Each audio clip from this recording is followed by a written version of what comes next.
भाजपा के विधूड़ी साहब का जो भाषण आपने संसद में सुना वो एक प्री प्लान था। राजस्थान इलेक्शन से आप कनेक्ट कर लोगे तो राजनीति आपको समझ में आ जाएगी। ये संसद में असंसदीय जो भाषा का जो प्रयोग किया गया है, जब रमेश विधूड़ी भाषण दे रहे थे ना, तो आपने देखा होगा वीडियो के पीछे डॉक्टर हर्षवर्धन और रविशंकर जी दोनों खिलखिला के हंस रहे थे। और ये नहीं दिखाया गया कि कैसे रमेश विधूड़ी की लाइन में बैठे एक सांसद ने उन्हें हाथ लगा करके बोला था, थोड़ा दुर्योधन पे बोलो, थोड़ा दुर्योधन पे बोलो। वो सांसद कौन थे? ये वायरल वीडियो में देखा आपने? नहीं देखा होगा। उस वायरल क्लिप के बाद के भाषण में केजरीवाल को भी अपशब्द कहे गए थे, लेकिन वो भाषण का वो हिस्सा ढूंढ आप यूट्यूब के तहखाने पहुंचोगे ना तो नहीं मिलेगा। और वो इसीलिए नहीं मिलेगा क्योंकि टारगेट मुस्लिम सेट किया गया था। केजरीवाल इस वाले प्रोग्राम में टारगेटेड नहीं थे, वो तो पहली वाली में थे जब दिल्ली विधानसभा के लिए बिल आया था, उस वाले में टारगेटेड थे। और सोशल मीडिया पे आपने देखा होगा कि रमेश विधूड़ी साहब का एक खास हिस्सा ही सोशल मीडिया पे वायरल है। और रिकॉर्ड से जो संसद में उन्होंने बोला वहां से उस भाषण को पूर्ण रूप से हटा दिया गया है। तो फिर क्या उस खास हिस्से को किसने और किस मंशा से वायरल कराया, यह सवाल सोचने वाला है। अच्छा, दानिश अली के बारे में कहा गया कि उन्होंने सब सुन लिया, उन्होंने कुछ बोला नहीं।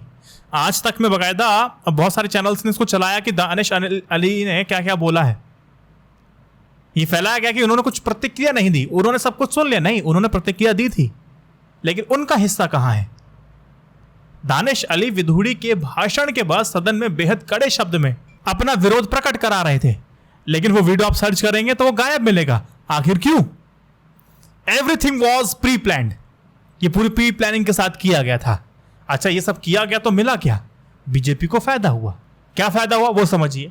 आपने देखा होगा कि बीजेपी के किसी भी नेता ने कड़ी निंदा नहीं कर रहा है, बल्कि रमेश विधूड़ी को इस तरह से जस्टिफाई किया जा रहा है जैसे कि उन्होंने जो किया है वो बिल्कुल ठीक किया है। आप समझिए ये कि विधूड़ी के बयान से भाजपा को क्या फायदा है। दिल्ली के सांसद रमेश विधूड़ी, भाजपा के सांसद दानिश अली पर दिए गए बयान से भाजपा को कोई दिक्कत नहीं है। लोकसभा स्पीकर ने चेतावनी देकर के अपने कर्तव्य से इतिश्री कर लिया है। पार्टी ने भी कहा है कि भैया आप जवाब दीजिए, कारण बताओ नोटिस भी जारी कर दिया गया है जिसमें 15 दिन के अंदर उनको जवाब देना है। विधूड़ी साहब को जवाब मिल जाएगा, उससे पार्टी संतुष्ट भी हो जाएगी। पार्टी निश्चित रूप से संतुष्ट होगी। लेकिन चल क्या रहा है सोशल मीडिया पे, यह समझने की कोशिश करो। भाजपा के नेता खुल करके विधूड़ी साहब का बचाव करने उतर गए हैं। भाजपा के समर्थक सोशल मीडिया पे माहौल तगड़ा बनाए हुए हैं और कह रहे हैं कि विधूड़ी साहब की कोई गलती नहीं है।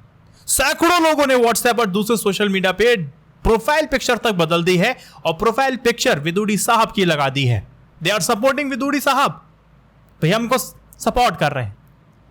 भाजपा के जो सांसद है ना, निशिकांत दुबे, स्पीकर को चिट्ठी लिख करके जो कहते हैं कि गलती तो हमारे विधूड़ी साहब की है ही नहीं, गलती जो थी वो तो दानिश अली की थी जो बसपा के सांसद हैं, उन पर कार्रवाई होनी चाहिए, उसकी मांग कर दी निशिकांत दुबे जी ने।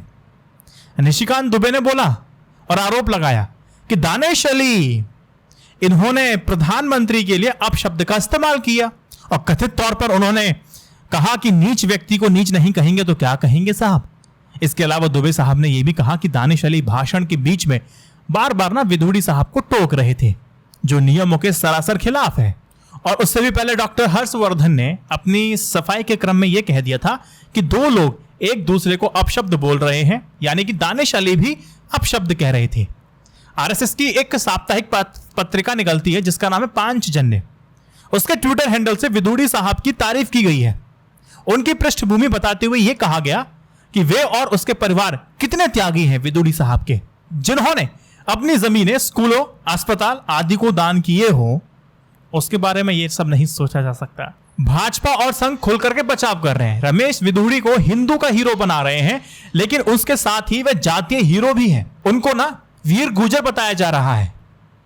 इसका कुछ ना कुछ असर राजस्थान में होगा। रमेश विधूड़ी सोशल मीडिया में जिस तरह से मुस्लिम विरोध का एक चेहरा बने हैं और उनकी गुर्जर पहचान को जिस तरह से उजागर किया जा रहा है, वह अनायास नहीं हो रहा है कि आपने सोचा कि अचानक होने लगा। नहीं, दिस इज प्री प्लान्ड।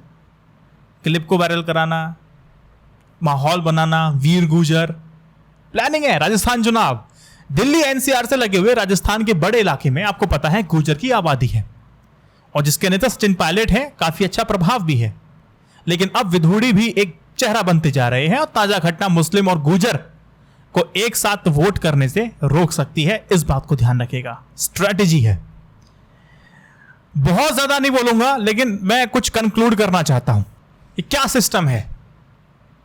आपने देखा होगा कि सदन की कार्रवाई का संचालन कर रहे पीठासीन अध्यक्ष कोडिकुन्नील सुरेश ने विधुड़ी को रोकने की कोशिश भी की, लेकिन विधुड़ी साहब अपने आपत्तिजनक शब्दों का इस्तेमाल कर रहे थे, दोहराते रहे थे। सबसे ज्यादा हैरानी की बात क्या रही, जिस समय विधुड़ी साहब ऐसा कर रहे थे, ठीक पीछे दो मंत्री ठाके मार के हंस रहे थे। उन्होंने रोकने का प्रयास किया क्या? नहीं किया। यह चीज हैरान करती है। और लाइव अगर आपने देखा होगा तो सत्ता पक्ष के कुछ सांसद थपथपा रहे थे, विधुड़ी साहब का हौसला अफजाई कर रहे थे कि जो आप कर रहे हैं वो ठीक कर रहे हैं।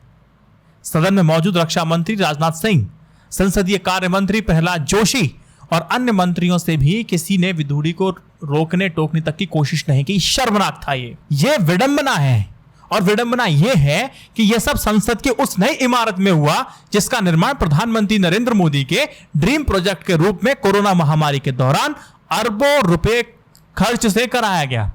और 4 महीने पहले जिसके उद्घाटन के मौके पर प्रधानमंत्री ने भव्य समारोह में वैदिक मंत्रोच्चार के बीच सेंगोल यानी कि राजदंड स्थापित किया था, उस बीच से सब चल रहा है। और इससे भी ज्यादा दिलचस्प बात भाई ये हो जाती है दोस्तों, ये हो जाती है कि पिछले साल जुलाई में आपने देखा होगा ना कि असंसदीय शब्दों की लंबी चौड़ी फहरिस्त का इस्तेमाल जारी की गई थी, जिनका प्रयोग संसद में वर्जित होगा। आप एक बार सूची को उठा लीजिए, लिस्ट को देख लीजिए, और फिर सोचने समझने और विचारने के बाद फिर देखिए और बताइए, या कुछ बीजेपी सांसद ने कहा तो क्या ठीक था? एक सहज सवाल मन में यह भी उठता है कि अगर ऐसे बयान देने वाले व्यक्ति का नाम रमेश की जगह दानिश होता तो क्या कुछ नहीं होता? हंगामा होता, बवंडर होता, देश और विदेश के विभिन्न आपकी अंतरराष्ट्रीय मंचों पर सबका साथ, सबका विकास, सबका विश्वास, वसुदैव कुटुंबकम का उद्घोष करने वाले मोदी जी इस पूरे घटनाक्रम पर अभी भी चुप्पी साधे हुए हैं, कोई प्रतिक्रिया नहीं दी। और यह भी देखिए ना कि छोटी छोटी बातों पर विपक्षी सांसदों पर पूरे सत्र के लिए सस्पेंड कर देते हैं। स्पीकर ने इस मामले में विधुड़ी को सिर्फ चेतावनी दी है, अगर उन्होंने संसद में इस तरह से व्यवहार दोबारा किया ना तो उनके खिलाफ कड़ी से कड़ी कार्रवाई होगी। बस आपको याद दिला दूं कि संसद के मॉनसून सत्र में लोकसभा में कांग्रेसी संसदीय दल के नेता अधीर रंजन चौधरी, राज्यसभा में आम आदमी पार्टी के नेता संजय सिंह जब मणिपुर के मामले में प्रधानमंत्री के बयान देने की मांग करते हुए अपनी सीट से उठकर के स्पीकर के सामने वेल में पहुंच गए थे, दोनों सदस्यों को पूरे सत्र के लिए निलंबित कर दिया गया था। और यहां पर चेतावनी दे दी, इस तरह से इस्तेमाल किया मत कीजिएगा। विपक्षी सांसदों के निलंबन के ऐसे कई मामले राज्यसभा और 17वीं लोकसभा में देखने को मिले हैं, जबकि विधुड़ी साहब का जो मामला है ना, उन सभी मामलों की तुलना में बेहद गंभीर है। ऐसे में सवाल उठता है कि क्या कोई सांसद अपने इस विशेषाधिकार के तहत किसी अन्य सांसद के खिलाफ अपमानजनक, गाली गलौच, अभद्र भाषा का इस्तेमाल कर सकता है? कर सकता है, क्योंकि उसको विशेषाधिकार मिले हुए हैं। कमेंट सेक्शन में मुझे बताइएगा, विशेषाधिकार का इस्तेमाल क्या इस तरह से हो सकता है? इस वीडियो को 3 व्हाट्सएप ग्रुप में शेयर कीजिए। जय Hind, Vande Mataram. Stay updated, stay educated, सत्यमेव जयते। नमस्कार।